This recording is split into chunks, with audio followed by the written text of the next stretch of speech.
Hello दोस्तों, स्वागत है आपका अपने यूट्यूब चैनल में। आज हम लोग करेंगे चंपारण सत्याग्रह से लेकर देश की आज़ादी तक के घटना को देखेंगे। इसके पहले मैंने जितने भी आपको पीछे वाले जितने भी घटना मैंने ये वीडियो डाल दिया है। अगर आप नहीं देखे तो वहाँ जाकर देखिए, क्योंकि यहाँ ट्रिक के माध्यम से हो सके, जहाँ तक हो सके मैंने वहाँ रिवीजन कराने की कोशिश की है। एक-एक चीज़ को मैंने इंक्लूड किया है, चाहे एनसीईआरटी हो या लुसेंट हो या आपका स्पेक्ट्रम हो या कोई टेस्ट में जो ऐसा क्वेश्चन आया उसको भी इंक्लूड करके इसमें मैंने बना दिया है। तो यह शॉर्ट नोट्स है, इसके माध्यम से आप रिवीजन करने में आपको टाइम नहीं लगेगा, तुरंत आप कर सकते हैं। तो यह इसका मेन उद्देश्य है कि रिवीजन में आपको बहुत कम टाइम लगेगा, तुरंत आप कर सकते हैं। तो आज हम लोग चलते हैं चंपारण सत्याग्रह को लेकर। चंपारण सत्याग्रह की बात करते हैं। चंपारण सत्याग्रह 1917 ईस्वी में होता है। इसको प्रथम सविनय अवज्ञा भी बोला जाता है। चंपारण सत्याग्रह का विरोध किए थे एनजी रंगा ने। इस पर जानेंगे, यह जो चंपारण सत्याग्रह हुआ था कौन सी शताब्दी में हुई थी, तो 19वीं शताब्दी में। सत्याग्रह का पहला प्रयोग भारत में गांधी जी द्वारा किया गया। तिनकठिया प्रथा समाप्त करने को लेकर यह जो था चंपारण सत्याग्रह था। हुआ क्या था, जब गांधी जी भारत पहुंचे थे तो यहाँ राजकुमार शुक्ल नाम का एक, जो कि मुरली धरावा गांव के थे, जो आपका पश्चिमी चंपारण में पड़ता हुआ कि किसान थे, वो पहुंचे थे गांधी जी के पास। गांधी जी से उन्होंने क्या किया, आग्रह किया कि हमारे यहाँ आइए। यहाँ क्या है, अंग्रेजों द्वारा नील की खेती के लिए जबरन नील की खेती कराई जाती है, जिससे हमारी जो है जो धरती है उसकी क्या होती है, उर्वरा शक्ति समाप्त हो जाती है और उसमें अन्न फिर से उपज नहीं पाता है, जिस कारण सारे लोगों को परेशानी हो रही है। आप वहाँ आइए और इस चीज को विरोध करिए। तो गांधी जी पहुंचते हैं आपका चंपारण पहुंचते हैं, इसलिए इसका नाम चंपारण सत्याग्रह पड़ा। चंपारण सत्याग्रह आपका चंपारण से शुरू हुआ था। तो इसमें थोड़ा जानेंगे, नरकटिया मुरली धरावा के कौन थे, किसान थे, राजकुमार शुक्ल। गांधी जी ने के आमंत्रण गांधी जी के आमंत्रण द्वारा चंपारण बुलाया गया। गांधी जी आप आइए यहाँ यहाँ थोड़ा विरोध करिए।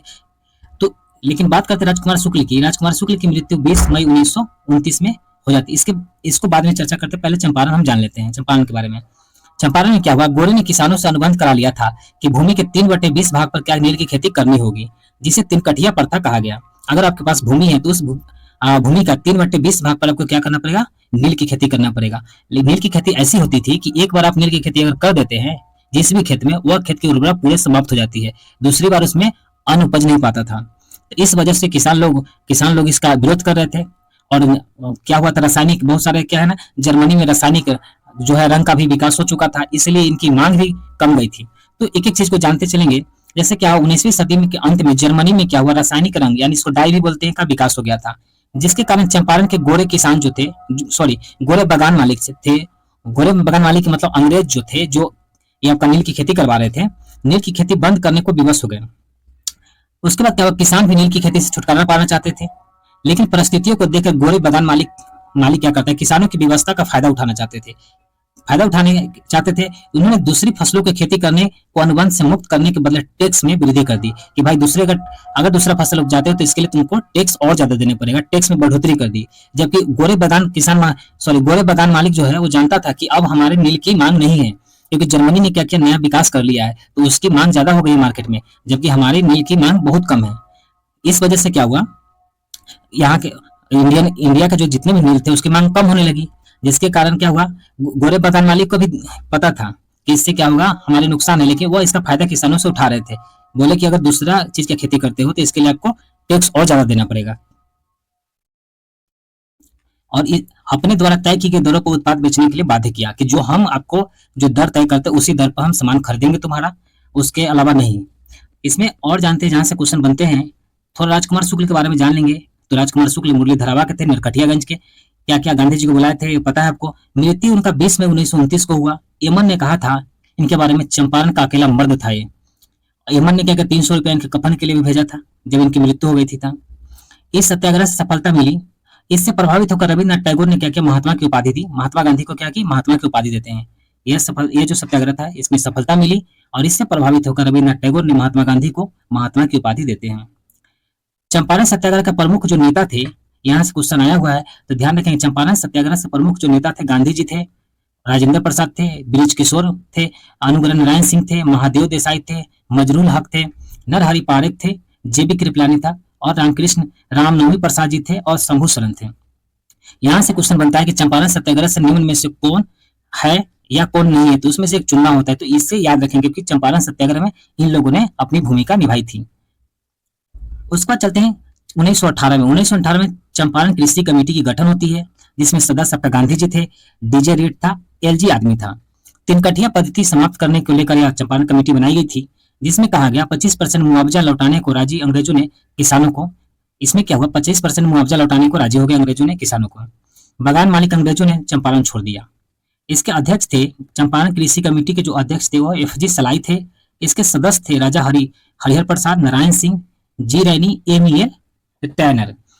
इसमें क्या किया गया, इसमें से एक क्वेश्चन यहाँ बहुत इंपॉर्टेंट पूछता है कि चंपारण कृषि कमेटी में कितने % मुआवजा आपको अंग्रेजों द्वारा दिया गया किसानों को, तो 25% मुआवजा दिया गया था। यहाँ से यही क्वेश्चन बनता है। इसके बाद आगे चलते हैं। अहमदाबाद मिल मजदूर, मिल हड़ताल था 1918 में, मार्च महीना था, मार्च महीना के 1918 में अहमदाबाद मिल हड़ताल हुआ। प्रथम भूख हड़ताल इसमें किया गया था। पूछेगा सबसे पहले प्रथम भूख हड़ताल किस में हुआ था, तो अहमदाबाद मिल हड़ताल में हुई थी 1918 में। यह जो हड़ताल था यह मिल मालिक और मजदूरों के बीच था। हुआ क्या था, जैसे कि प्लेग बोनस को लेकर विवाद था, पूरा प्लेग फैल रहा था उस टाइम, प्लेग फैल रहा था सूती मिल था। तो इसमें क्या किया, पूरे में सूती मिल में प्लेग फैल रहा था, जिसमें जितने भी मजदूर थे काम करने से कतरा रहे थे, कोई काम करना नहीं चाह रहे थे। उसी टाइम क्या हुआ, इसके जो मिल मालिक थे उन्होंने क्या किया, उसको कहा कि भाई तुमको क्या किया जाएगा, 50 सबसे पहले आपको क्या 80% तुमको बोनस दिया जाएगा, प्लस वेतन हर मजदूर को दिया जाएगा, एक्स्ट्रा दिया जाएगा आपको। तो मिल मालिक ने कहा कि 80% बोनस प्लस वेतन हर मजदूर को दिया जाएगा, लेकिन बाद में वो नहीं देता, अलग बात है, लेकिन उसने क्या किया, कहा कि 20% बोनस और वेतन दिया जाएगा। इससे मजदूरों ने क्या किया, फिर से काम करना शुरू कर दिया। लेकिन जब क्या हुआ, जब बात आई पैसे देने की, तो पैसे देने की बात को आई तो वह सिर्फ 20% देने को राजी हो रहा था। इस वजह से क्या हुआ, गांधी जी ने क्या किया, इसका विरोध किया। इसके मालिक जो था, इस अहमदाबाद मिल हड़ताल के जो मालिक था अंबालाल साराभाई, जबकि अंबालाल साराभाई की एक बहन थी जिसका नाम था अनुसुईया बाई, जो गांधी जी के समर्थन में थी। इस पर जानते हैं कि 50% के स्थान पर 35% बात हुई कि गांधी जी ने बोनस मांगने को कहा कि ठीक है तुम क्या करो, 50% के स्थान पर सिर्फ 35% ही बोनस ले लो। लेकिन मालिक क्या कहता, मालिक आपका 20% देने को ही राजी थे, जबकि उसने पहले कहा था कि मैं 80% बोनस भी दूंगा प्लस वेतन भी दूंगा, लेकिन यहाँ पे वो हुआ नहीं। फिर भी गांधी जी ने कहा कि ठीक है 50% के स्थान पर तुम 35% ही दे दो, लेकिन मालिक 20% देने पर अड़े थे। मजबूरन होकर मालिक ने क्या किया, एक ट्रिब्यूनल को सौंपा यह केस। उसने क्या किया, 35% बोनस देने का फैसला सुना दिया और इस तरह किसानों को सिर्फ 35% ही आपका बोनस मिला। इसके बाद होता है खेरा आंदोलन। खेरा आंदोलन 1918 में हुआ। यह प्रथम असहयोग था। क्वेश्चन पूछता है प्रथम असहयोग कौन था, तो खेरा आंदोलन था। यह 1918 में हुआ, गुजरात में हुआ था। इसमें कर नहीं आंदोलन चलाया था गांधी जी ने कि कर नहीं देना है भाई। मोहनलाल पांड्या इसका गुजरात के किसान नेता थे। इसका मेन कारण क्या था, तो कारण था अकाल फसल नष्ट, क्योंकि वहां अकाल आई थी और फसल लोगों का नष्ट हो चुका था। जबकि उसका कानून कहता था, राजस्व संहिता कहता था कि अगर फसल कुल उत्पाद के 1/4 से अगर कम होता है तो टैक्स माफ कर दिया जाएगा। लेकिन अंग्रेजों ने फिर भी टैक्स के लिए प्रताड़ित लोगों को करना शुरू कर दिया था। कहा अगर टैक्स नहीं भुगतान करोगे तो तुम्हारी संपत्ति जब्त कर ली जाएगी। लोगों को कहा गया कि तुम्हारे अगर टैक्स अगर जमा नहीं करते हो तो तुम्हारी जितनी संपत्ति है उसको जब्त कर लेंगे। जबकि यह कानून में था कि अगर 1/4 से कम आपको उपज होती है तो टैक्स माफ हो जाएगा, लेकिन अंग्रेजों ने बिल्कुल इसको नहीं सुनी। इसके बाद इसमें जानते हैं इसमें हुआ क्या था। पूरी तरह फसल बर्बाद हो चुका था, फिर भी किसानों से टैक्स का भुगतान न किया तो संपत्ति जब्त कर ली जाएगी। लगान वसूल के लिए दमन का सहारा लेना शुरू कर दिया था अंग्रेजों ने। उसका किसानों की संपत्ति कुर्क कर ली गई, मवेशियों को भी जब्त कर लिया अंग्रेजों द्वारा। इसका जानते हैं वल्लभ भाई पटेल, सरदार वल्लभ भाई पटेल, इंदुलाल याग्निक और कई युवा नेता जो थे गांधी जी के साथ गांव का दौरा भी किए थे। अंत में क्या हुआ, यह टैक्स को माफ कर दिया गया, जो कि वल्लभ भाई पटेल आपका खेरा के युवा नेता थे। अंततः सरकार ने किसानों के साथ एक समझौता किया और उसने 1 वर्ष के लिए टैक्स पूरा माफ कर दिया। इसके बाद चलते हैं रॉलेट एक्ट। रॉलेट एक्ट काफी इंपॉर्टेंट क्वेश्चन है, यहाँ से क्वेश्चन बनता ही है।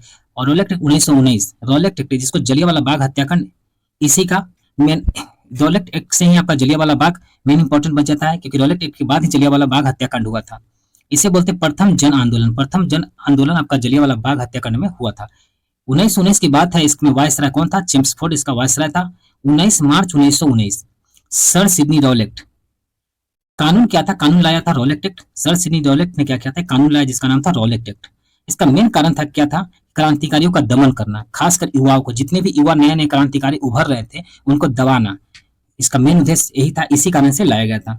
इसमें एक बहुत ही खराब कानून था जिसको कहा गया बिना अपील, बिना दलील, बिना वकील। ना तो आप किसी को अपील कर सकते हैं, ना आपको दलील किया जा कर सकते हैं, ना आपको वकील लेकिन किसी चीज को सुनवाई नहीं किया जाएगा। आपको पकड़ लिया, बिना वारंट की गिरफ्तारी करेगा, बिना वारंट के आपका तलाशी करेगा, बंदी प्रतिक्षेपण जो अधिकार था उसको इसने खत्म कर दिया। इसीलिए गांधी जी ने इसे काला कानून कहा था और भारतवासियों ने भी इसे काला कानून कहा था। इसे काला अधिनियम, आतंकवादी अपराध अधिनियम के नाम से भी जाना जाता है।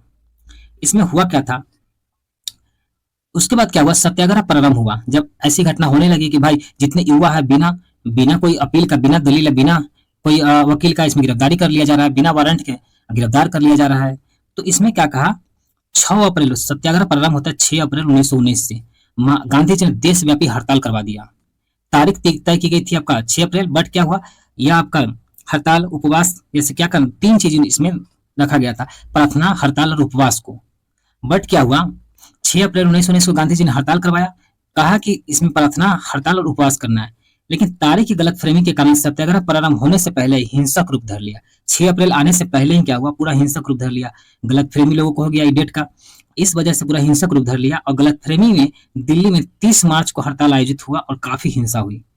6 अप्रैल को होने वाली थी, लेकिन क्या 30 मार्च को यह हड़ताल हो गई और काफी हिंसा हुआ। हिंसा के कारण गांधी जी को 8 अप्रैल 1919 को गिरफ्तारी कर लिया जाता है। गांधी जी को गिरफ्तार कर लिया गया। अगले दिन 9 तारीख को, अगले दिन 8 तारीख गांधी जी को गिरफ्तार, अगले दिन 9 तारीख को जो पंजाब के सबसे लोकप्रिय नेता थे सैफुद्दीन किचलू और सत्यपाल को गिरफ्तार कर लिया गया। उसके अगले दिन 10 तारीख को, 10 तारीख को क्या हुआ, जो सैफुद्दीन किचलू और सत्यपाल को गिरफ्तार जब किया गया तो सत्याग्रहियों ने क्या किया, आक्रोश की पैदा हो गया। सत्याग्रहियों पर गोली चलाने तथा सत्यपाल और किचलू की गिरफ्तारी से बाहर निकालने के लिए लोगों ने विरोध करना शुरू कर दिया गया और इतना विरोध खतरनाक हुआ कि हिंसक रूप धर लिया। इस दंगे में क्या हुआ, ये 10 अप्रैल की बात है, दंगे में 5 अंग्रेज मारे गए थे। क्या हुआ था, मार्शल शेरवुड जो थी, अंग्रेज मिशनरी महिला थी और साइकिल से जा रही थी, उसको भी पीटा गया। उसके बाद क्या हुआ, पुलिस ने गोली चलाना शुरू कर दिया। जब गोली चलाना शुरू किया तो इसमें शांति बनाए रखने के लिए इसमें जनरल आर डायर को सौंपी गई कि शांति तुम बनाओ, और मार्शल लॉ लगा दिया। मार्शल लॉ लगा दिया। उसके बाद बात आती है 13 अप्रैल की। 3 दिन के बाद क्या हुआ, 10 तारीख को ये घटना होती है, 3 दिन के बाद क्या हुआ, 13 तारीख की बात था। उसको था बैसाखी का दिन था, बैसाखी का दिन था। आम लोगों को पता नहीं था कि मार्शल लॉ लगा हुआ है। और क्या हुआ, जलियांवाला बाग था। जलियांवाला बाग में क्या, बैसाखी मनाने के लिए बाग में लोग उपस्थित हुए थे, लेकिन उपस्थित हुए अपना बैसाखी पर्व मनाने के लिए, लेकिन वहां कुछ स्थानीय नेता थे, उन्होंने क्या किया, एक सभा का आयोजन कर दिया। उसके बाद क्या हुआ, सभा शांतिपूर्ण चल रही थी, तभी डायर के सेना ने घेर लिया आकर और बिना चेतावनी की गोलियां चलाना शुरू कर दी। जब गोलियां चलाना शुरू कर दी तब तक गोलियां चलाई जब तक कि गोली खत्म न हो गई। मार्शल लगा हुआ था पहले से इसमें, लेकिन लोगों को पता नहीं था। आम लोगों को क्या ही पता रहेगा, तो उन लोगों को पता नहीं था और वो लोग बाग में बैठे हुए थे ऐसे ही। लेकिन वहां स्थानीय जो लोग थे वो अपना सभा कर रहे थे, छोटी मोटी सभा। उसमें क्या हुआ, लगभग इस जलियांवाला बाग हत्याकांड में 1000 लोग मारे गए, जबकि सरकारी रिपोर्ट सिर्फ 379 लोग को ही बताया। माइकल ओ डायर ने आदेश दिया था आर डायर को इसमें गोली चलाने के लिए, और बहुत सारे लोग मारे गए, लगभग 1000 लोग मारे गए, लेकिन सरकारी रिपोर्ट कम ही बताता है। तो इस तरह से इसके बाद क्या हुआ, जलियांवाला बाग हंसराज डायर का सहयोग किया था। हंसराज अपना इंडियन से होकर इसने क्या किया, हमारे साथ धोखा किया। हंसराज ने क्या किया, डायर का सहयोग किया था, इसे इसलिए गजदार की संज्ञा दी गई। इसने क्या गजदारी वाला काम किया। क्या हुआ था ना, जलियांवाला बाग ऐसा था जिसमें सिर्फ एक ही रास्ते थे, निकलने वाले एक ही रास्ते थे। तो लोगों क्या भगदड़ इतनी मची कि कितने लोग भगदड़ में मर गए, कितने गोली से मर गए, और उसके बीच में एक कुआं था और कितने उस कुआं में अपने आप को बचाने के लिए उसमें गिरे और वो मर गए। तो इस तरह बच्चे बूढ़े किसी को नहीं छोड़ा गया, सभी को क्या किया, बेरहमी से कत्ल कर दिया गया जलियांवाला बाग हत्याकांड में। तभी क्या हुआ, आगे होता है जलियांवाला बाग। इसमें हंसराज ने क्या किया, गद्दारी की संज्ञा इसको दी गई क्योंकि इसने डायर का सहयोग दिया था। रविन्द्रनाथ टैगोर ने गुस्से में आकर कहा, ये आपका नाइटहुड की उपाधि अपना ले लो। इन्होंने क्या किया, नाइटहुड की उपाधि त्याग दी। जिससे नाइटहुड की उपाधि जब किसी को मिलता है तो सर, यानी उसे सर बोलते हैं, सर की उपाधि लौटा दी उन्होंने। शंकर राम ने क्या किया, वायसराय की कार्यकारिणी पद से त्यागपत्र दे दिया। अब इतनी बड़ी घटना हो जाती है तो हमारे इंडियंस अगर उसके लिए काम करें, अंग्रेजों के लिए, तो सबसे वाली शर्म की बात है। इन्होंने क्या किया, अपनी कार्यकारी पद से इस्तीफा दे दिया। उसके बाद बात आती है, लोगों में हिंसा की भावना जगने लगी। गांधी जी कहते थे अहिंसा की तरफ लौटो, लेकिन हुआ क्या, इसमें हिंसा लोगों में पैदा होने लगी। अहिंसा से लोग हिंसा की ओर मार्ग अपनाना शुरू कर दिए। 18 अप्रैल 1919 को गांधी जी ने अपना सत्याग्रह समाप्त घोषित कर दिया। देखिए कि बहुत ज्यादा इसमें ये होने लगा है हिंसा की भावना, तो गांधी जी ने अपना सत्याग्रह वापस ले लिया था। इसमें भारत सचिव एडविन मॉन्टेगू ने इस मामले की जांच के लिए एक समिति गठन किया था। उसके बाद समिति क्या था, 14 अक्टूबर 1919 को भारत सरकार ने डिसऑर्डर इंक्वायरी कमेटी का गठन किया। ये डिसाइडर इंक्वायरी कमेटी को हंटर कमेटी भी बोलते हैं। इसका अध्यक्ष जो बनाया गया था हंटर को बनाया गया था। उद्देश्य था बम्बई, दिल्ली, पंजाब में हुए जितने भी उपद्रव हुए थे उसकी जांच करना था। और डायर के बयान ने सदस्यों के बीच नस्लवादी तनाव पैदा कर दिया। क्या क्या नस्लवादी तनाव पैदा कर दिया वो हम आगे जानते हैं। जैसे कि मार्च 1920 में रिपोर्ट आई जिसमें उसके कार्यों की निंदा की गई, लेकिन कोई सजा उसको नहीं दी गई। सिर्फ क्या किया गया, पद से उसे हटाया गया था बस। सरकार ने अपने अधिकारियों की सुरक्षा के लिए इंडेमनिटी एक्ट जिसको व्हाइट वॉशिंग बिल पारित किया। और यह अब क्या क्या उसके अधिकारी ने हमारे भारतीयों को मारा, लेकिन उसने अपने अधिकारियों के बचाव के लिए व्हाइट वॉशिंग बिल पारित कर दिया। इसलिए मोतीलाल नेहरू ने इसे गुस्से में आकर इसे कड़ी निंदा की इसकी। इसके साथ क्या हुआ, डायर को इंग्लैंड बुला लिया गया। आधी तनख्वाह और सेना की पेंशन भी उसे जाती रही। हाउस ऑफ लॉर्ड्स ने डायर का पक्ष लिया था और डायर के लिए 26,000 पाउंड की राशि जुटाई गई। सबसे बड़ा जो योगदान दिया था वो रुडयार्ड किपलिंग ने दिया था। 1919 में भगत सिंह ने नौजवान सभा का गठन किया। ऐसे जनसंहार देखा और खौल उठा। भगत सिंह ऐसे जनसंहार देखे और इससे खौल उठते उनके मन में हिंसा की भावना आने लगी। उसके बाद इन्होंने क्या किया, भारत नौजवान सभा की गठन कर दिए, जो कि आगे चलकर एक बहुत ही बड़ी रूप लेता है। इसका जानते हैं उधम सिंह के बारे में। उधम सिंह ने अपना नाम राम मोहम्मद सिंह रखा। 1940 में माइकल और डायर को मार दिया। उसके लिए उन्हें फांसी की सजा 1940 में होता है। 1974 में उनकी अस्थियां भारत लाई गई थी। और इन्होंने क्या किया, उधम सिंह ऐसे व्यक्ति थे जिन्होंने लंदन में जाकर उसे मार डाला था, इस माइकल ओडायर को, जिसने पंजाब में जलियांवाला बाग हत्याकांड का जो मेन मेन इसका जो हाथ था माइकल ओडायर का, उसको जाकर उधम सिंह ने लंदन में जाकर मार गिराया था 1940 में। एपीजे टेलर इतिहासकार कहते हैं जलियांवाला बाग जनसंहार का एक ऐसा निर्णायक मोड़ था जब भारतीय ब्रिटिश शासन से अलग हुए। एक और इतिहासकार ने कहा है, थॉमसन एक गैरेट ने लिखा है कि अमृतसर दुर्घटना भारत ब्रिटेन संबंधों में युगांतकारी घटना थी, जैसा कि 1857 का विरोध था। इसके साथ जानते हैं खिलाफत के बारे में जानते हैं। खिलाफत आंदोलन 1919 की घटना है, लखनऊ से शुरू हुआ था। इसके आंदोलन के जो थे मोहम्मद अली, शौकत अली, जिसे अली बंधु भी कहते हैं, उन्होंने इस आंदोलन में भूमिका निभाई थी। भारतीय राजनीति से प्रत्यक्ष रूप से संबंध नहीं था, क्योंकि भारत की राजनीति से लेना देना नहीं था, जबकि यहाँ बात थी तुर्की वाली। अंग्रेजों के विरुद्ध हिंदू मुसलमान की एकता की बात थी। इसमें मौलिक राष्ट्रवादी नेता थे मोहम्मद अली, अबुल कलाम आजाद, हकीम अजमल, हसन इमाम। इसमें द कॉमरेड नामक पत्र निकाले थे, जो कि आपका मोहम्मद अली ने द कॉमरेड नामक पत्र निकाले थे। इसके साथ जानते क्या हुआ था इसमें। ये खिलाफत आंदोलन का मुख्य उद्देश्य, मेन कारण क्या था उसको जानेंगे। ब्रिटेन के द्वारा तुर्की पर कठोर रवैया अपनाया जा रहा था।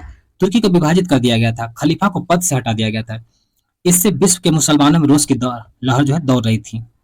लास्ट में क्या होता है, खिलाफत कमेटी बनाई गई, जो कि मार्च 1919 में इसका गठन होता है, जिसके मोहम्मद अली, शौकत अली, मौलाना आजाद, अजमल खान, हसरत मोहानी इसमें आपका इस गठन की कमेटी के में थे। आपका उसका उद्देश्य मेन था तुर्की के प्रति ब्रिटेन के रवैयों को बदलने की बात कही गई थी।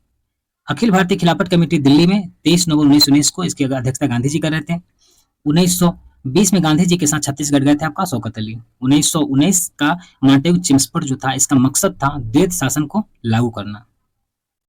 इसके साथ जानेंगे 17 अक्टूबर 1919 को पूरे देश में खिलाफत दिवस मनाया गया था। फरवरी 1920 में मुसलमानों का संयुक्त प्रतिनिधिमंडल वायसराय से मुलाकात की, खिलाफत के प्रश्न को हल करने की मांग की। गांधी जी ने घोषणा की पंजाब का मुद्दा गलत है, अतः सरकार अमृतसर हत्याकांड के लिए खेद प्रकट करे, क्योंकि हाउस ऑफ लॉर्ड्स ने डायर को उचित ठहराया था। अब मॉर्निंग पोस्ट के लिए 30,000 पाउंड जमा भी की थी। इसके साथ जानेंगे मई 1920 का दिन था, तुर्की के साथ समृद्ध की संधि होता है। संधि के द्वारा तुर्की का विभाजन किया गया। जून 1920 की बात करते खिलाफत कमेटी, केंद्रीय खिलाफत समिति, इसका अधिवेशन इलाहाबाद में हुआ।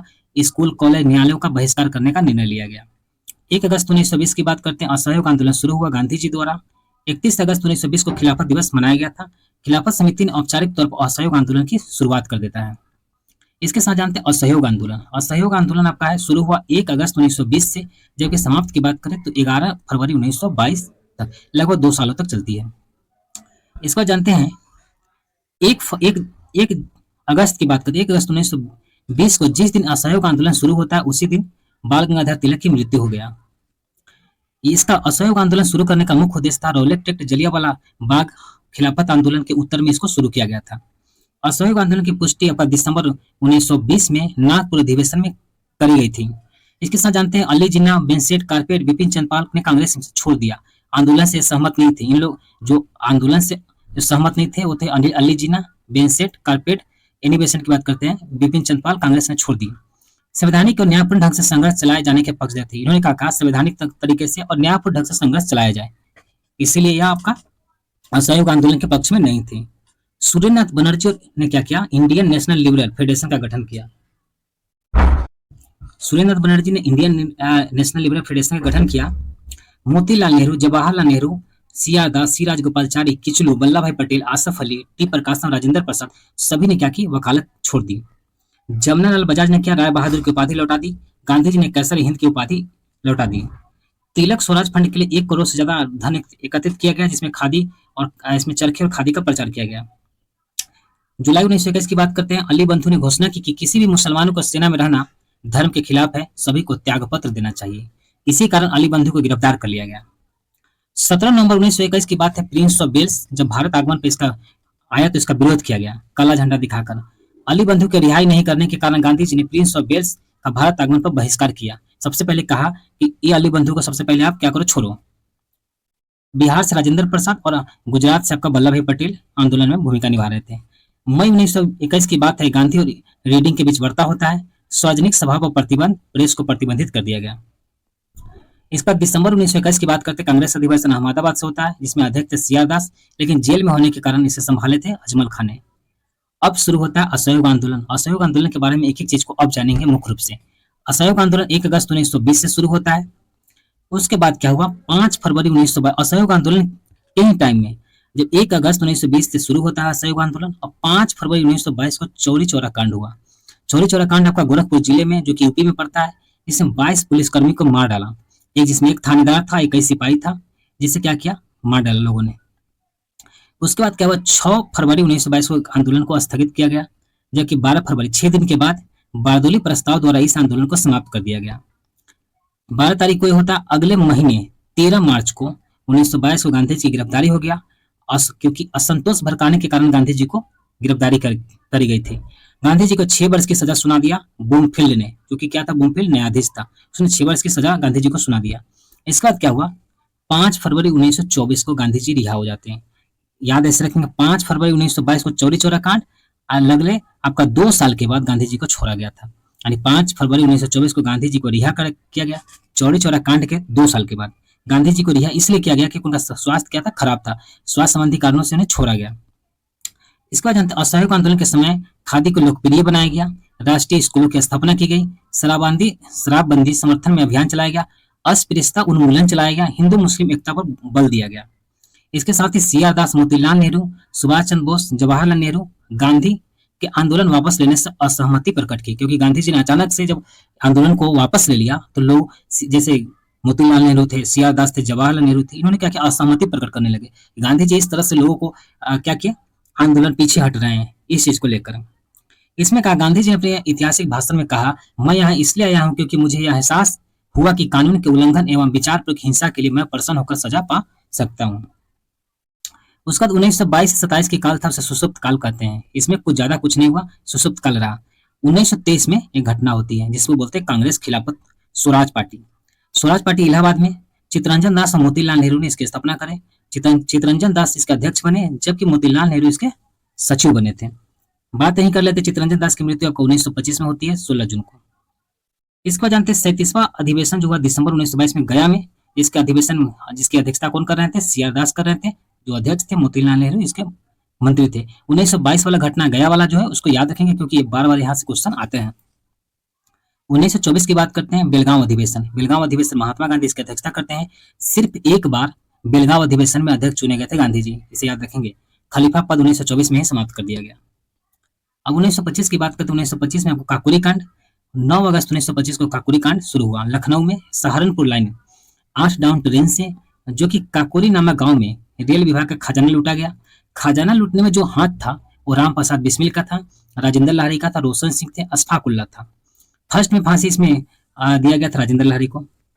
इन पर काकोरी षड्यंत्र का मुकदमा चलाया गया और इसके साथ और इन सभी को फांसी दे दी गई दिसंबर 1927 में, और 4 को आजीवन कारावास अंडमान भेजा गया। 17 अन्य लोगों को लंबी सजा हुई, जिसमें चंद्रशेखर आजाद फरार हो जाते हैं और सचिंदर सन्याल को आजीवन कारावास हो जाता है। मनमंथन गुप्त को क्या हुआ, 14 वर्ष की कैद की सजा सुनाई गई। इसी के साथ एक चीज जानेंगे, जो फर्स्ट फांसी हुई थी वो राजेंद्र लाहिड़ी का हुई थी। स्वतंत्रता के लिए फर्स्ट जो मुस्लिम को किसी को फांसी हुई थी तो अशफाक उल्लाह को हुई थी। इसके बाद जानते हैं इस काकोरी कांड में मुख्य जो थे 10 व्यक्तियों ने लूटने का विचार था। काकोरी कांड में जो था मुख्य 10 व्यक्तियों ने लूटने का विचार बनाया था, जिसमें राम प्रसाद बिस्मिल का मुख्य विचार था, लूटने का विचार था राम प्रसाद बिस्मिल का। यह आपका था। इसमें विट्ठल पटेल लेजिस्लेटिव असेंबली के अध्यक्ष चुने गए थे। इसमें राम प्रसाद बिस्मिल कहते हैं, मैं राज के पतन की इच्छा करता हूँ, कहते हुए फांसी पर लटक जाते हैं। इसके बाद जानेंगे आपका थोड़ा 1924 की घटना जान लेंगे। 1925 हम चल गए, लेकिन 1924 वाला भी जान लेंगे। 1924 में कानपुर में HRA हिंदुस्तान रिपब्लिक एसोसिएशन की स्थापना सचिंदर सन्याल ने किया। इसमें अन्य लोग राम प्रसाद बिस्मिल भी थे, योगेंद्र चंद्र भी थे। 1928 की बात करते हैं। इसका नाम था HSRA Hindustan socialist Republic association. मतलब आपका इसमें हिंदुस्तान रिपब्लिक एसोसिएशन, जबकि यहाँ बात करते हैं हिंदुस्तान सोशलिस्ट जुड़ गया है, सिर्फ सोशलिस्ट जुड़ गया 1928 में। हिंदुस्तान सोशलिस्ट रिपब्लिक एसोसिएशन, इसका नेतृत्व कर रहे थे चंद्रशेखर आजाद, जबकि स्थापना इसके की थे भगत सिंह ने। अब आते हैं आपका 1924-25, क्योंकि यह आपका शॉर्ट नोट से इसलिए कुछ फैक्ट इधर उधर दिया हुआ है, तो आप बिल्कुल समझेंगे इसको। 1924 से 25 की बात करते हैं। इसमें अस्पृश्यता और नीतिगत भेदभाव के विरुद्ध सत्याग्रह था। गांधी जी से डायरेक्ट रिलेटेड नहीं थे, बट अप्रत्यक्ष रूप से भाग लिए थे।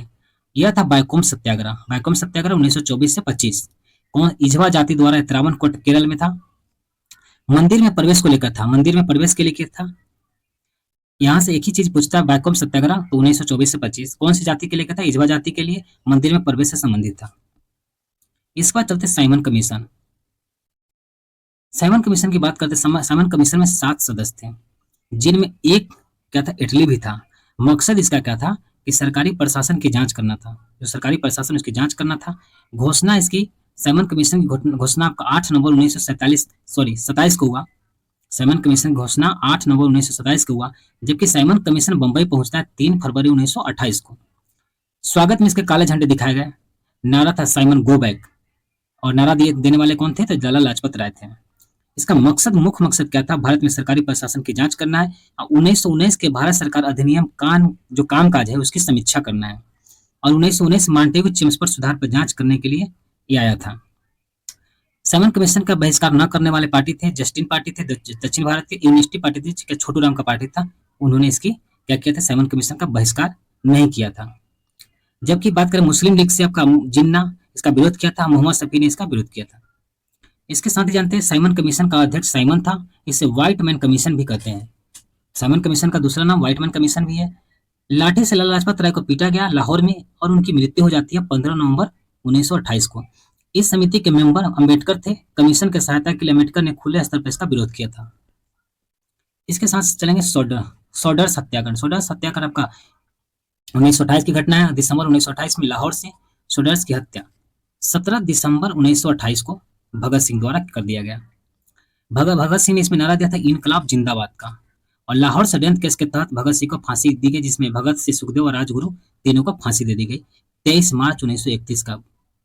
सबसे खराब समय था 23 मार्च 1931 का, जिसमें भगत सिंह, सुखदेव और राजगुरु को फांसी दे दी गई रावी नदी पर। सजा सुनाने वाला था, उसका नाम था हिल्टन था, JC हिल्टन। क्रांतिकारियों ने जेल में क्या क्या भूख हड़ताल कर दी थी। 64 दिन के भूख हड़ताल के बाद जतिन दास की शहीद हो गए। 27 फरवरी 1931 को इलाहाबाद अल्फ्रेड पार्क में चंद्रशेखर आजाद भी शहीद हो जाते हैं। 1929 में सरकार ने 32 लोगों को गिरफ्तार कर मेरठ षड्यंत्र केस का मुकदमा चलाया था। 1920 में ट्रेड यूनियन मूवमेंट का नेतृत्व कौन कर रहे थे, लाला लाजपत राय कर रहे थे। इसके सचिव कौन था, चमन लाल थे। 1928 में देश भर में हड़ताल, 5 लाख श्रमिकों ने भाग लिया। मद्रास में पहली बार मजदूर दिवस मई दिवस मनाया गया। इसके साथ ही जानते हैं असेंबली में बम। असेंबली में बम की बात करते हैं, अध्यक्ष उसमें कौन था, तो विठल भाई पटेल थे। भगत सिंह ने इनकलाब जिंदाबाद के नारे लगाए। अब भगत सिंह बटुकेश्वर दत्त दोनों ने मिलकर क्या किया, असेंबली में बम फेंके थे। इस बम फेंकने का मुख्य उद्देश्य क्या था, किसी की जान लेना नहीं था, बल्कि बहरे जो अंग्रेज है उसकी कानों तक अपनी आवाज पहुंचाना था। इसलिए फेंका गया कि जो बहरे अंग्रेज हमारी बातों को नहीं सुन रहे हैं तो हमारी बातों को सुनो, इसके लिए उन्होंने बम फेंका। इसका उद्देश्य था ट्रेड जो डिस्ट्रीब्यूट बिल है, जिसको पब्लिक सेफ्टी बिल बोलते हैं, उसका विरोध कर रहे थे। इसके द्वारा अंग्रेजों मजदूरों के मौलिक अधिकार पर प्रतिबंध लगाने की योजना बना रहा था। इस कारण से मुख्य रूप से ये आपका जो था असेंबली में बम फेंका गया था। इसमें 2 पुस्तक के नाम जानेंगे। सचिंदर सन्याल आपका बंदी जीवन, शरद चंद्र चटर्जी पाथिरदावी। इस पर सरकार ने प्रतिबंध लगा दी थी पाथिरदावी पर, जो कि आपका शरद चंद्र चटर्जी का था, और बंदी जीवन आपका सचिंदर सन्याल का था। ये 2 पुस्तक काफी इंपॉर्टेंट है। उसका चलते लाहौर अधिवेशन। लाहौर अधिवेशन काफी है इंपॉर्टेंट, 1929 में हुई थी। पूर्ण स्वराज की मांग इसमें पंडित जवाहरलाल नेहरू ने की। 26 जनवरी 1930 को प्रथम स्वाधीनता दिवस मनाने का निश्चय किया गया। तब से 26 जनवरी को स्वतंत्रता दिवस मनाने की परंपरा शुरू हो गई, लेकिन देश आजादी के बाद इसे गणतंत्र दिवस के रूप में मनाया जाने लगा। 31 दिसंबर 1929 को रात 12 बजे नेहरू ने रावी नदी पर झंडा फहराया था। नेहरू रिपोर्ट की बात करें, नेहरू रिपोर्ट आपका मोतीलाल नेहरू द्वारा, विरोध आपका जवाहरलाल नेहरू व बोस कर रहे थे, सुभाष चंद्र बोस कर रहे थे। तत्कालीन सचिव 1928 में जो था बिरकनहैंड था। इसमें संविधान निर्माण की चुनौती दी गई जो सभी गुटों या दलों को मान्य हो। इसका मुख्य सिफारिशें नेहरू रिपोर्ट की क्या थी कि द्विसदनीय व्यवस्था एक संघ होगा, स्वराज दे, गैर शासन नहीं, वायसराय संवैधानिक प्रमुख, 19 मूल अधिकार, मतदान उम्र 21 वर्ष, पृथक निर्वाचन प्रणाली का विरोध। इसमें क्या किया गया कि जो सभी गुटों नेताओं को मान्य हो। जिन्ना ने कुछ दिन बाद नेहरू रिपोर्ट को अस्वीकार कर दिया था। नेहरू रिपोर्ट से सिख भी असंतुष्ट नहीं थे। जिन्ना ने नेहरू रिपोर्ट के रूप में मार्च 1929 में 14 सूत्री मांग भी प्रस्तुत किया था। इसमें क्या हुआ, इसे बोलते सर्वदलीय समिति। 28 फरवरी 1928 में नेताओं का सम्मेलन बुलाया गया जिसमें 29 दल थे। संविधान का मसौदा तैयार करने के लिए मोतीलाल नेहरू की अध्यक्षता में उप समिति बनाई गई थी। अन्य इसका सदस्य थे अली इमाम, Subhash Chandra Bose, MS any, Bhagat Singh, Mangal Singh, Shoaib Qureshi, GI प्रधान, तेग बहादुर सप्रू थे। 1928 में उप समिति ने अपनी रिपोर्ट पेश की जिसे नेहरू रिपोर्ट कहते हैं। इसका क्या था, औपनिवेशिक स्वराज। इसका मान था, लक्ष्य था तुरंत औपनिवेशिक स्वराज प्रदान किया जाना चाहिए। डोमिनियन स्टेट की दर्जा की मांग किया गया का बहुमत था और राष्ट्रवादियों के एक वर्ग को डोमिनियन स्टेट का स्थान पर पूर्ण स्वतंत्रता इसमें चाहिए थी। क्या हुआ, यह नेहरू रिपोर्ट थी। इसमें मांग किया गया था डोमिनियन स्टेट का, डोमिनियन स्टेट हमको मिलना चाहिए। लेकिन और राष्ट्रवादियों का मेन मांग था कि हमें पूर्ण स्वतंत्रता चाहिए, डोमिनियन स्टेट नहीं चाहिए। हमें क्या चाहिए, पूर्ण स्वतंत्रता चाहिए। मेन मुख्य उद्देश्य नेहरू रिपोर्ट का यही था कि हमें पूर्ण स्वतंत्रता चाहिए, हमको डोमिनियन स्टेट नहीं चाहिए। अंतिम रूप से 1928 में सर्वदलीय समिति में स्वीकार इसमें किया गया। इसकी अध्यक्षता डॉक्टर अंसारी कर रहे थे। उसको जानते हैं रिपोर्ट में क्या हुआ, डोमिनियन स्टेट और पूर्ण स्वराज की मांग को लक्षित घोषित किया गया था। उसको चलते चटगांव शस्त्रागार लूट।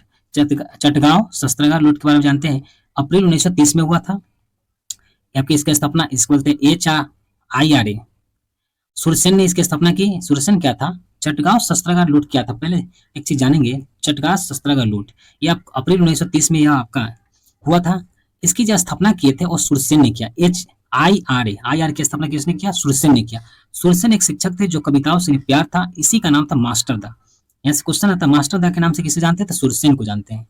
मास्टर दा क्या करता था, सैनिक ट्रेनिंग करवाता था। वहां कुल सदस्य इसका 65 था, 65 लोगों को करवा रहा था।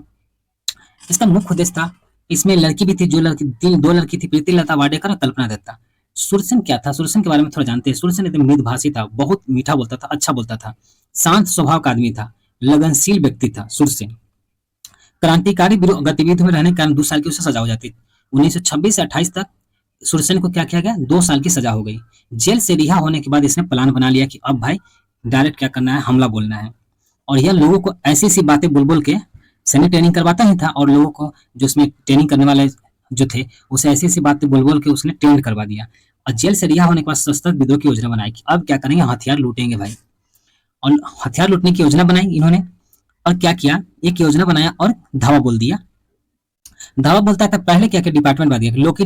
लोकीनाथ को कहा तुम सैन्य शस्त्रागार लूटना, जबकि गणेश घोष को कहा गया तुम पुलिस शस्त्रागार जितने उसको लूट लेना। उसकी के बाद बात करते हैं प्रीति लता को क्या किया गया, रेलवे इंस्टीट्यूट में छापा और पकड़ाने पर प्रीति लता ने क्या किया, यह रेलवे इंस्टीट्यूट में छापा डाली। लेकिन क्या होती प्रीति लता, ये पकड़ा जाती है। पकड़ाने के बाद क्या करते, साइनाइड की गोली खाकर वही जान दे दी। सुरसेन शस्त्रागार के बाहर झंडा फहरा दिया, अपना बस दबदबा कायम कर दिया। कल्पना दत्ता सुरसेन के साथ ही गिरफ्तार हो जाती है और आजीवन कारावास हो गया। इसमें क्या किया, आपका हथियार लूटा, टेलीफोन, टेलीग्राफ, संचार, रेल को सबको नष्ट कर दिया। इसमें आपका प्रीतिलता वाडेकर और कल्पना दत्ता 2 लड़की थी, जिसके सहयोगी था अनंत सिंह था, गणेश घोष और लोकीनाथ था। इन लोगों ने मिलकर क्या किया, अंग्रेजों के जितने शस्त्रागार थे, सैन्य शस्त्रागार और पुलिस शस्त्रागार दोनों को लूट डाला। इसके बाद चलते हैं दांडी यात्रा गांधी जी 12 मार्च 1930 से शुरू करते हैं और 6 अप्रैल 1930 को दांडी पहुंचे, जो नसौड़ी जिला में पड़ता है। ये आपका दांडी पहुंचे 5 अप्रैल को और 6 अप्रैल को क्या किया, इन्होंने नमक कानून को तोड़ा, नमक बनाया और नमक कानून को तोड़ा। दांडी कहाँ पड़ता है, नसौड़ी जिला में पड़ता है। 24 दिन तक लगातार चलते रहे, 240 किलोमीटर की यात्रा की, कहीं कहीं आपका 385 किलोमीटर भी देता है। इसमें कुल समर्थक की संख्या थी वो 78 था। दांडी को हम नमक कानून के नाम से भी जानते हैं। सुभाष चंद्र बोस ने गांधी जी की नमक के सत्याग्रह की तुलना नेपोलियन एल्बा की पेरिस यात्रा से की है। और इसी दांडी यात्रा के बाद सविनय अवज्ञा आंदोलन की शुरुआत 1930 में कर दी गई। इसी के साथ अब सविनय अवज्ञा आंदोलन की बात करते हैं। शुरू हुआ 6 अप्रैल 1930 में, जबकि अंत खत्म शुरू यानी कि आपका खत्म होता है 7 अप्रैल 1934 को। महाराष्ट्र से कर रही थी सरोजिनी नायडू, उसके बिहार से राजेंद्र प्रसाद, इलाहाबाद से जवाहरलाल नेहरू, दक्षिण भारत से राजगोपालचारी, पश्चिमोत्तर क्षेत्र जो कश्मीर है वहां से खान अब्दुल गफ्फार खां, पूर्वोत्तर भारत से यदुनाथ सरकार कर रहे थे आंदोलन।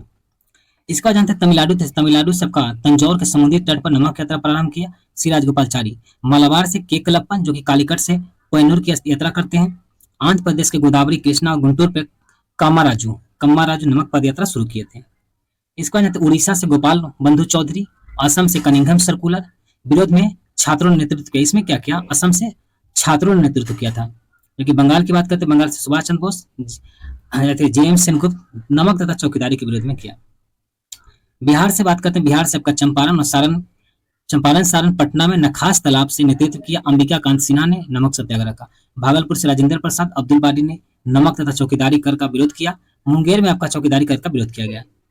छोटा नागपुर के हजारीबाग से बोंगा माझी, सोमरा माझी इसका नेतृत्व कर रहे थे। अनुयायियों को मांस मदिरा छोड़ने को इसमें कहा।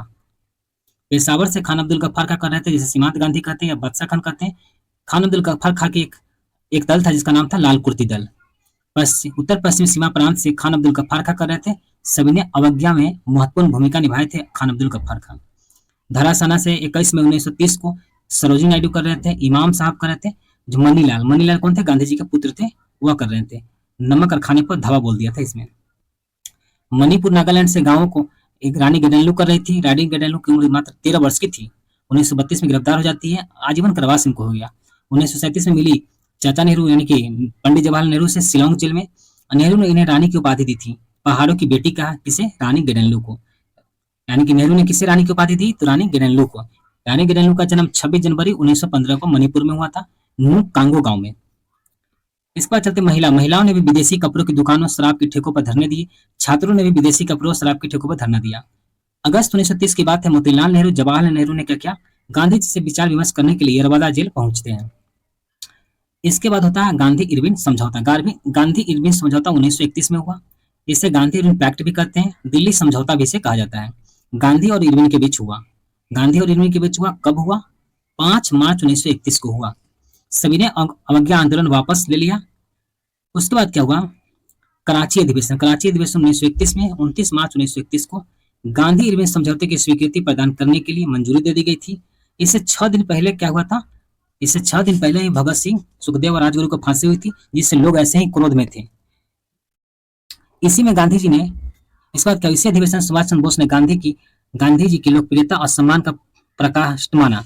फांसी से नहीं बचा पाने के लिए लोगों ने गांधी जी की खूब आलोचना की कि गांधी जी चाहते तो भगत सिंह, सुखदेव और राजगुरु की फांसी रुक सकती थी, लेकिन गांधी जी ने कुछ प्रयास नहीं किया, इसलिए लोगों ने वहां बहुत आलोचना की और काली झंडी दिखाई गांधी जी को। इसी के साथ क्या हुआ? दिल्ली समझौता में एक समझौता हुआ था कि गांधी के नेतृत्व में कांग्रेस ने सविनय अवज्ञा आंदोलन स्थगित करने का त्याग। उसके बाद क्या हुआ? सभी बंदिशों को रिहा किया जाए जिस पर हिंसा का आरोप नहीं है। विदेशी कपड़ों और शराब की दुकानों पर शांतिपूर्ण धरना का अधिकार। समुद्र तटीय प्रदेशों में बिना टैक्स के नमक बनाने की अनुमति।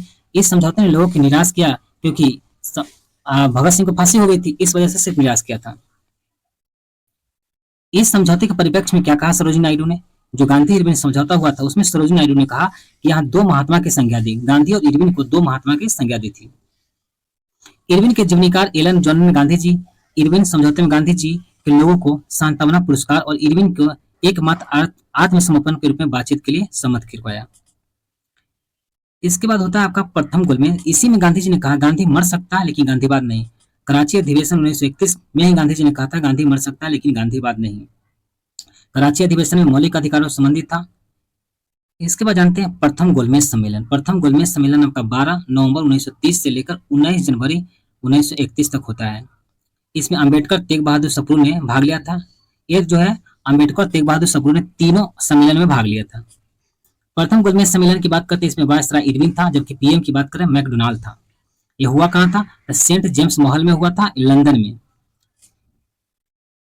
इसमें कांग्रेस से किसी ने भी भाग नहीं लिया था। बात करते हैं वही दूसरी गोलमेज सम्मेलन की। दूसरी गोलमेज सम्मेलन आपका 7 सितंबर 1931 से लेकर 1 दिसंबर 1931 तक होता है।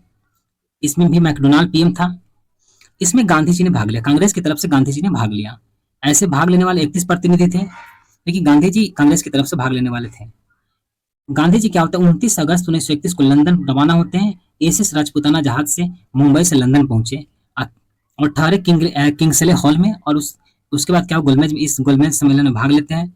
लेकिन यहाँ क्या हुआ, सांप्रदायिक प्रतिनिधित्व के कारण यह क्या असफल रहा। यह जो सम्मेलन था सांप्रदायिकता प्रतिनिधित्व के कारण क्या था, असफल रहा, क्योंकि डॉक्टर भीमराव अम्बेडकर ने सांप्रदायिकता प्रतिनिधित्व की मांग की थी। उसका तीसरा गोलमेज सम्मेलन की बात करते हैं 17 नवंबर 1932 से लेकर 24 दिसंबर 1932 तक हुई थी। इसमें गांधी जी ने भाग नहीं लिया था। इसी के साथ 3 जनवरी 1932 को पुनः सविनय अवज्ञा आंदोलन शुरू कर दिया गया। गांधी जी ने कहा फिर से सविनय अवज्ञा आंदोलन शुरू किया जाए, लेकिन अंतिम रूप से 7 अप्रैल 1934 को वापस लिया गया था। इसमें कुछ और जानते हैं कि दूसरे गोलमेज सम्मेलन में गांधी को अर्धनग्न फकीर कहा था। दूसरे गोलमेज सम्मेलन में गांधी को अर्धनग्न फकीर कहा था फ्रैंक मॉरिस ने। अब सिर्फ अर्धनग्न द्वितीय गोलमेज सम्मेलन देशद्रोही फकीर कहा था चर्चिल ने। देशद्रोही फकीर की बात करें तो चर्चिल, और अर्धनग्न फकीर की बात करें तो फ्रैंक मॉरिस कहा। इसके बाद आते हैं 1933 दूसरा गोलमेज सम्मेलन श्वेत पत्र प्रकाशित किया गया। भारतीय संविधान की रूपरेखा को लेकर यही आगे चलकर गवर्नमेंट ऑफ इंडिया एक्ट 1935 बना का आधार बना था। 4 जनवरी 1932 गांधी जी को गिरफ्तार किया गया। उसके बाद बात करते हैं 20 सितंबर 1932 को गांधी जी ने आमरण अनशन कर दिया क्रिमिनल अवार्ड के विरुद्ध में, सांप्रदायिक निर्णय के विरुद्ध में शुरू किया था अरबदा जेल में। उसके बाद इसी के बाद हुआ था पूना पैक्ट हुआ था, यानी पूना समझौता हुआ, जो कि गांधी जी और अम्बेडकर जी के बीच हुआ था। 24 सितंबर 1932 को हुआ। इसके बाद क्या होता है 1930 की बात करते हैं, गांधी जी ने साबरमती आश्रम छोड़ा था। 1931 में गोलमेज सम्मेलन में जीडी बिरला गांधी जी को द्वितीय सम्मेलन में गांधी जी को अर्धनग्न फकीर कहा था मिस्टर चर्चिल ने। 1932 की बात करते हैं, अखिल भारतीय अस्पृश्यता विरोधी लीग गांधी जी द्वारा गठन किया गया। 1933 के जनवरी में हरिजन नामक पत्र आया। 7 नवंबर को हरिजन यात्रा शुरू की इन्होंने। 1934 की बात करते हैं, लेजिस्लेटिव असेंबली मंदिर प्रवेश विधेयक पर उसका कांग्रेस सोशलिस्ट पार्टी की स्थापना की है। 1935 की बात करते हैं, भारत सरकार अधिनियम, इसके तहत 1937 में विधानसभा चुनाव कांग्रेस में भाग लिया। संघीय न्यायालय की स्थापना की गई। नया संविधान संशोधन की अंग्रेजी संसद को उसका रिजर्व बैंक ऑफ इंडिया की स्थापना होती है। 1935 में सुप्रीम कोर्ट की स्थापना होती है। बर्मा औदन को भारत के शासन से अलग कर दिया गया। उड़ीसा और सिंध दोनों प्रांत उत्तर पश्चिम सीमांत प्रांत के गवर्नर के अधीन कर दिया गया। इसके विरोध में थे सुभाष चंद्र बोस, नेहरू जी, कांग्रेस सोशलिस्ट और साम्यवादी। प्रांतों से समाप्त करके केंद्र में द्वैत शासन लागू कर दिया गया। अब 1935 तक हम लोगों ने कर लिया। इसके बाद हम आगे चलेंगे अगले वीडियो में।